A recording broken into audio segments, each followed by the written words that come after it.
Глава СОГДа выделил 3 миллиона сомани для поддержки медиков области. Фото. Пресс-служба председателя СОГДа. 3 миллиона сомани для поддержки медиков выделил из областного бюджета глава Сагдийской области Раджабай Ахмадзода.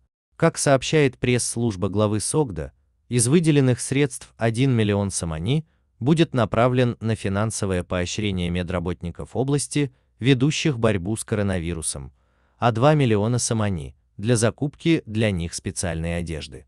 Как сообщили АП в пресс-службе председателя области, также Раджабай Ахмадзода перечислил свою месячную зарплату на спецсчет для финансирования мероприятий борьбы с коронавирусом. За 2 выходных дня в центральной больнице Расуловского района СОГДа еще 2 скончались от пневмонии. 2 мая в этой больнице умер 61-летний житель Джамаата Гуликандос Магруф Дустматов, у него был диабет, а 3 мая 66-летний житель Джамаата Дегмай Акбар Актамов, у которого наблюдалось повышение температуры, кашель, повышенное давление. Напомним, свою зарплату за месяц на этот счет направил президент страны Эмомали Рахмон, а также 50% своей месячной зарплаты руководящий состав МВД страны.